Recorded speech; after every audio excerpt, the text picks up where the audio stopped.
Sijui huwa unajisikiaje ukiwaona viumbe hawa. Je, sura zao zinasadifu yaliyomo au la?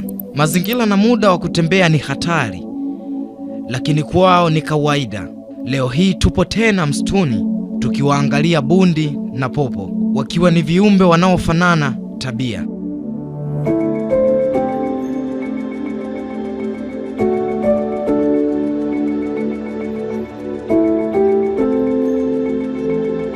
Bundi na popo ni viumbe wawili tofauti, lakini wote wanajulikana kwa tabia yao ya kutembea au kuhamasika zaidi wakati wa usiku, ambapo wanyama hawa hufanya shughuli zao kuu wakati wa giza.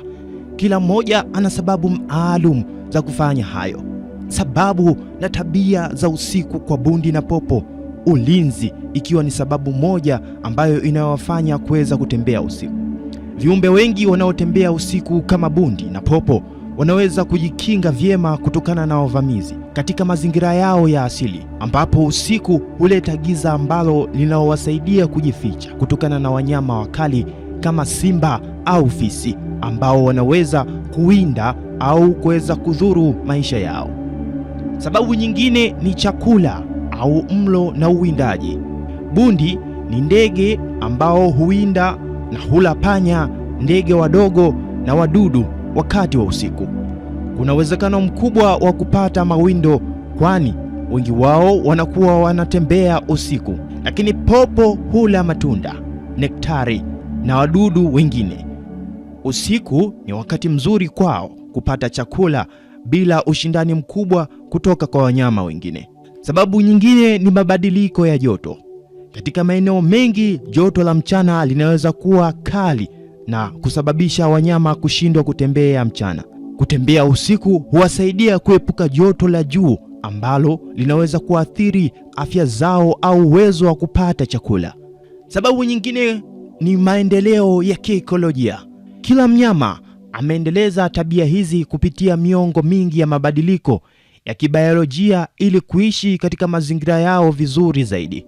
Kwa mfano, bundi wana macho makubwa ambayo yanawasaidia kuona vizuri gizani, huku popo wakitumia sonari au sauti ili kuelewa mazingira yao. Sababu nyingine ni mifumo ya kijamii. Baadhi ya species za popo zinazoishi katika makundi wakati wa usiku ili kuongeza ufanisi wao katika kutafuta chakula pamoja na kulinda mmoja dhidi ya hatari nyingine, huweza kutembea katika jamii na jamii zao hutembea usiku. Kwa hivyo, bundi na popo hutembea sana usiku kutokana na sababu mbalimbali kama vile ulinzi dhidi ya wavamizi, upatikanaji wa chakula bora zaidi, kuepuka joto la mchana na maendeleo ya kibiolojia. Lakini je, wajua popo na bundi katika tamaduni za Kiafrika wanachukuliwaje?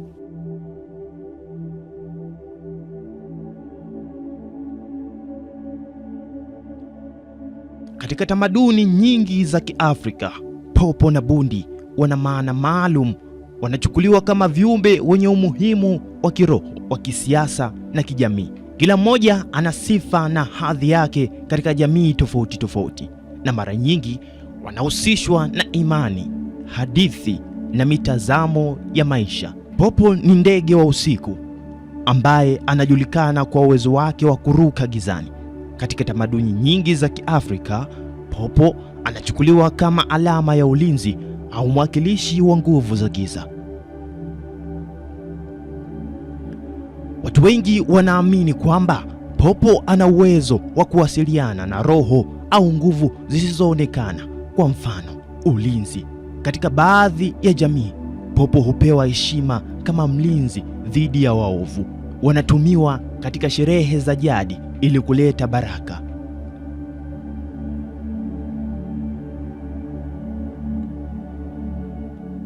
Lakini mifano ya hadithi nyingi za Kiafrika zinaonyesha popo kama kiumbe mwenye hekima au maarifa ambayo inaweza kusaidia watu katika nyakati ngumu. Tukija upande wa pili, bundi pia ni ndege wa usiku anayejulikana kwa macho yake makubwa na uwezo wake wa kuona gizani. Lakini tamaduni mbalimbali za Kiafrika, bundi anachukuliwa kama ishara ya hekima, maarifa au hata maafa. Hapa kuna baadhi ya maana zinazohusishwa naye. Maana ya kwanza ni hekima.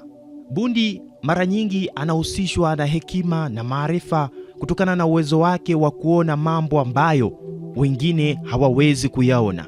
Katika baadhi ya tamaduni, watu huamini kwamba bundi ana uwezo wa kutoa mwanga juu ya mambo magumu, lakini baadhi ya watu huamini kama alama ya maafa.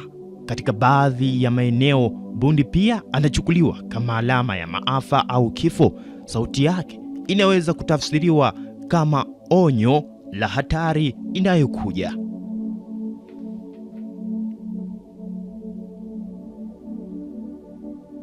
Lakini je, unajua uhusiano uliopo kati ya popo na bundi? Ingawa popo na bundi wote ni ndege wa usiku, wanawakilisha mawazo tofauti katika tamaduni za Kiafrika. Kwa namna nyingine, tunaweza kusema kuwa popo ana uwezo wa kuwakilisha nguvu za giza au ulinzi, wakati bundi anawakilisha hekima au hatari. Mifano katika sanaa. Katika sanaa za Kiafrika, picha za popo zinaweza kutumika kuwakilisha ulinzi dhidi ya maovu, wakati picha za bundi zinaweza kutumika kuwakilisha maafa au hatari. Kwa hiyo, popo na bundi wana maana tofauti tofauti, lakini umuhimu katika tamaduni mbalimbali za Kiafrika.